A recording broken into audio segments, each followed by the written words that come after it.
Hi, and welcome back. And today we have an awesome Lauren Golen. She's a dear friend of mine, and she's a founder of Live Yoga Institute and LMG Wellness, a coaching and leadership institute. She trains yoga teachers to become leaders of the yoga on and off the mat. And she also uses technology of yoga to guide entrepreneurs who are ready to step into the soul work and highest vision of the purposeful work. Lauren's clients are entrepreneurs, visionaries, and change makers who are ready to walk the path of remembrance back to the true self and who are ambitious to share their vision by creating a world that works on that simpleness unity. And I can't even read this last word because I'm Russian. It symbolizes unity. You And it got it. Perfect. symbolizes unity. Hi, welcome, Lauren. I would love to start, as always, from your story because I know your story is amazing. We went together with Lauren, we did training together, and I know her really well. So I would love for you to share with audience. Thank you. Well, first, thank you. And every time I turn around, you're just making a difference. So thank you so much for inviting me to be on again. So, gosh, my story, well, my story started when I was born, but my story started when I started having challenges in my teens and 20s. And when I found myself in treatment for an eating disorder, feeling like very lost in my life, very disconnected from who I was, and always looking outside of me for the answers. And, through a lot of experiences, thank God I ended up being in a treatment center where I was guided into finding spiritual work and yoga. And that was the beginning of me just starting to piece together, feeling little bits of feeling better about myself, feeling like, oh, I'm like good at this, or like just starting to even allow myself to feel my feelings again, because at that point I was so cut off and numbed out from feelings. I remember even telling someone, like, I can't remember the last time I cried, and how I felt just stuck in my heart. And so that was the beginning of how I started my journey to really where I am right now, which was 25 years ago. Wow. And I know you've done yoga for like 25 years now. It's been I started, my first yoga class was in 1996, but I started really practicing in 1998.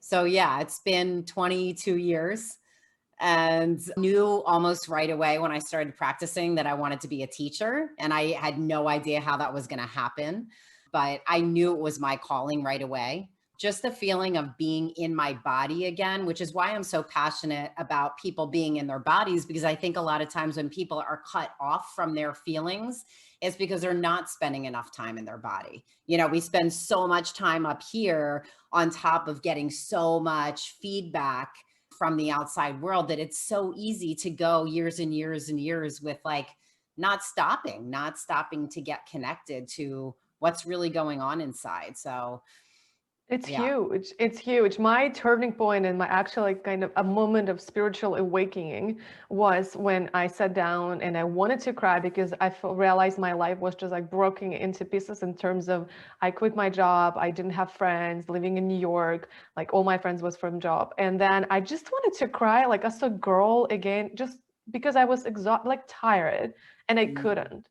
And I was like, whoa, something is off. It's Mhm. like because there was, like you said, spending so much time up in the head, leading Mhm. to like the standards of the world, and just keeping up. But I've never like I didn't work out and do anything. So I would love to know how being in our bodies and really get connected to ourselves will help entrepreneurs and will help to build businesses. Yeah. Well, we have to be connected to who we are in order to grow our business, because our business is our expression of our true purpose.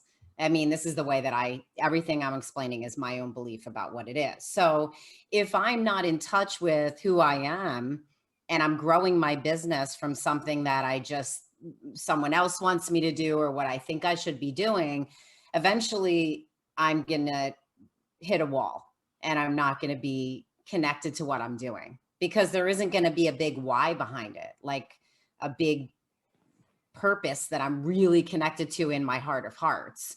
So and I'm just going to use breathing for one example. So even if I sit down and I practice focusing on my breath, my inhale and my exhale, and I sit down for 5 minutes and that's all I'm doing, that in itself is getting connected to myself. So after 5 minutes, I've slowed everything down. I'm not focused out here. I'm focused here. I'm focused inside. And I'll start to get like maybe words will come up or I'll get connected to a vision and it's almost like teaching yourself to get connected to your intuition because everybody is intuitive. It's just if you're connected to it or not. That's what I think. So if I slow down enough to get connected to that, then I'm going to start getting feedback like, oh, this vision keeps coming up, or this desire comes up, or I take time to journal after that and I write some things down. But so if I'm breathing and then I'm moving in my body, I'm kind of going to go in different directions with this, but because you just said something important. So if someone's stuck and they're not feeling feelings, right? And then let's say they go into like pigeon pose, and pigeon pose in yoga is a hip opener.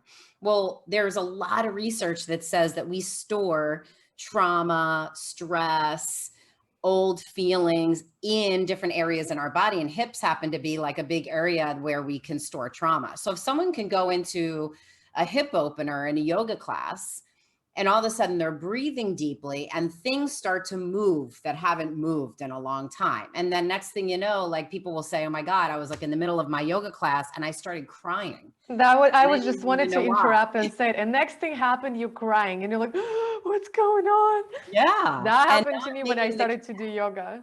Yeah. And people don't necessarily make the connection right away. Like, well, why am I crying? That was the first thing that happened to me when I did yoga in a gym, in a class in a gym.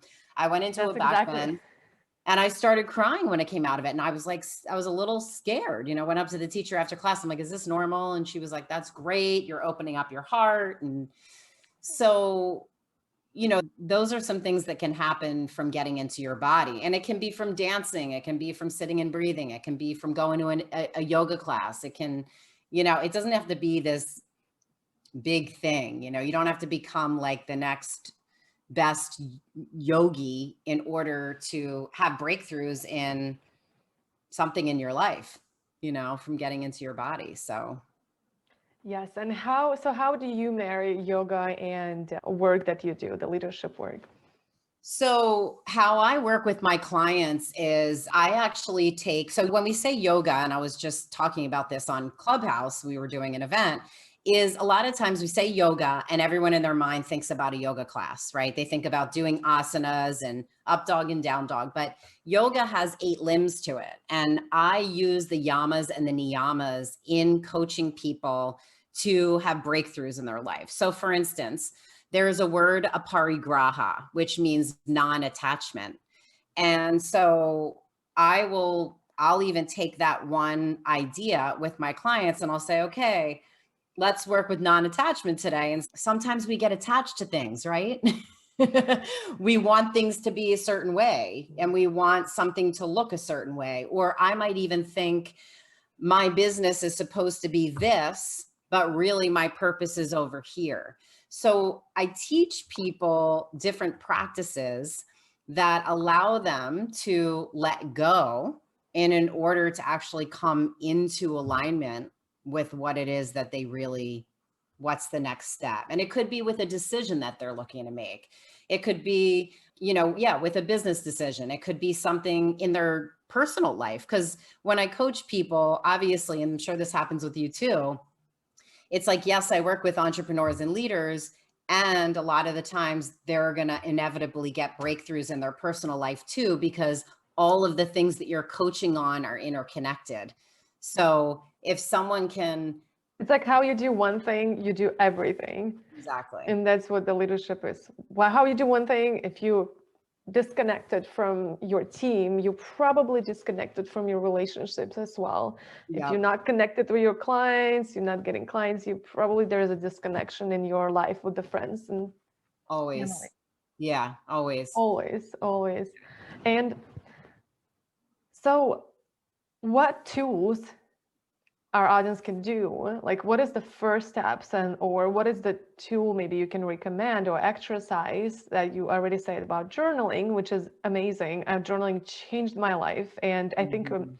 it's a great tool to get in touch with understanding what is in your mind, because you start writing and it just flows. You don't even Mhm. know.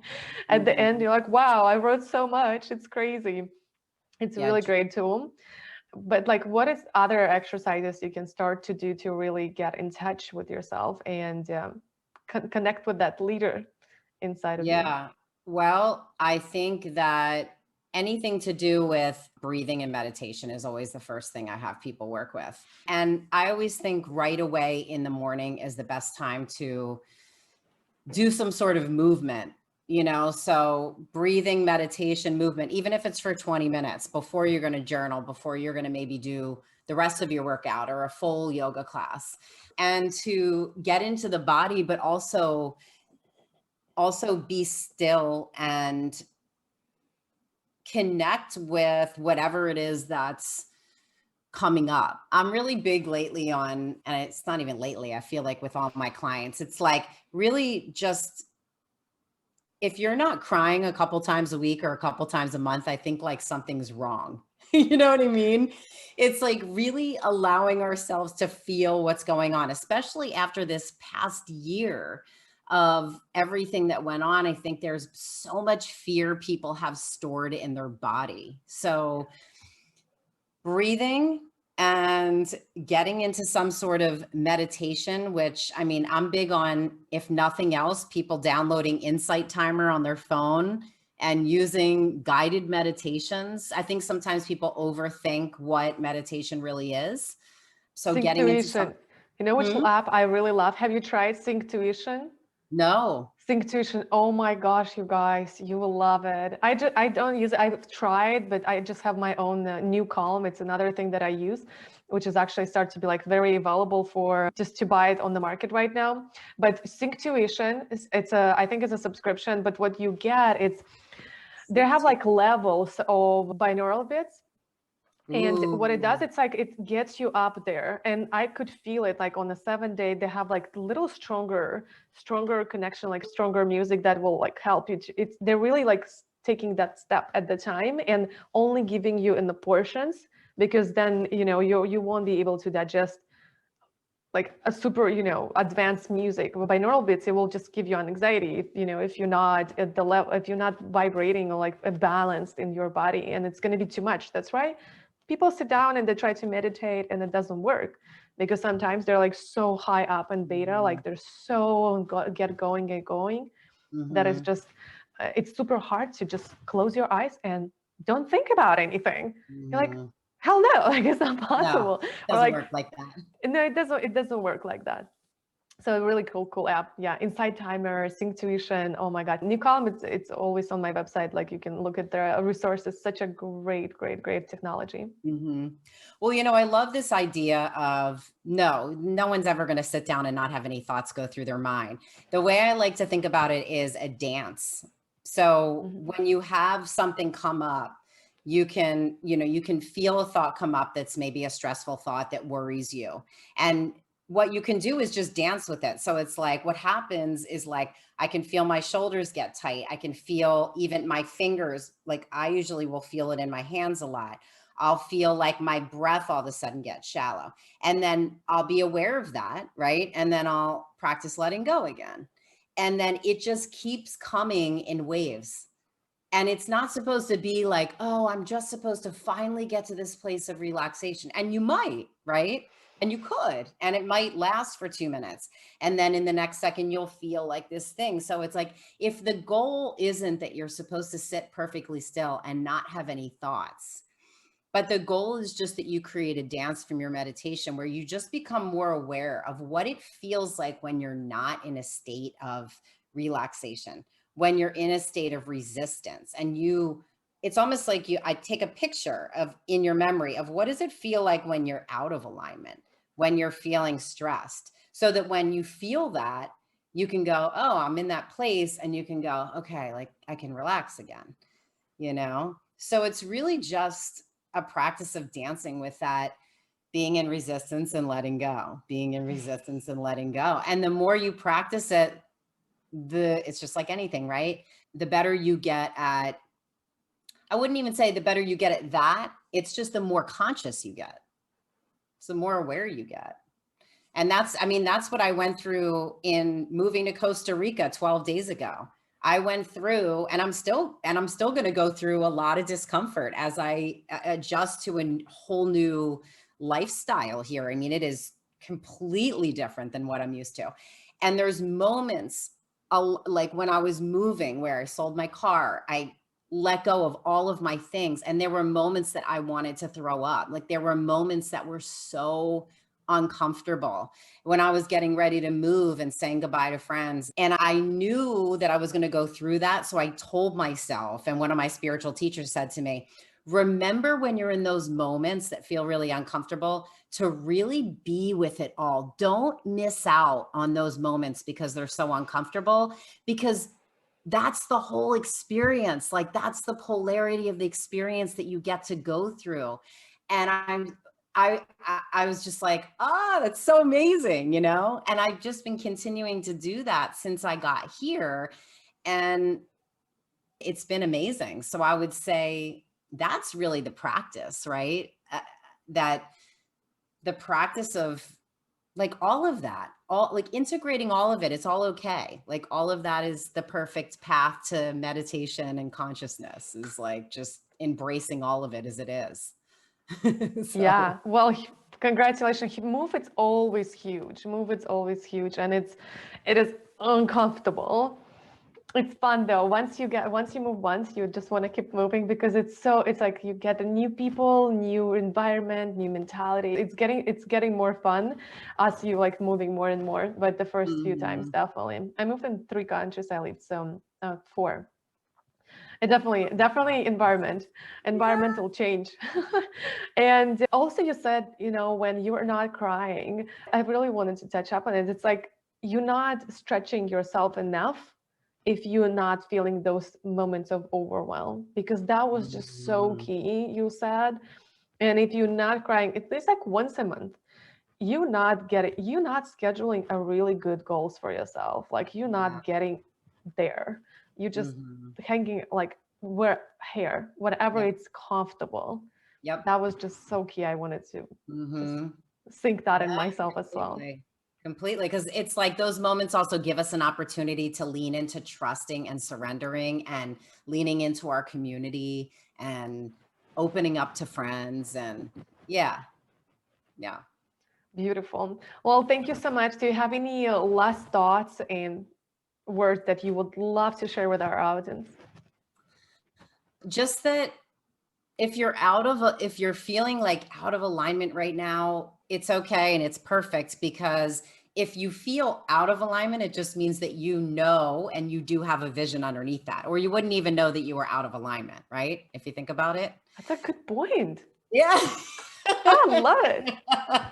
So, yeah. So just allow yourself to let it bubble up. And a lot of times people say that they don't have a vision, but it's that they have the vision, but when it's come up, they go so quickly into how am I going to do it?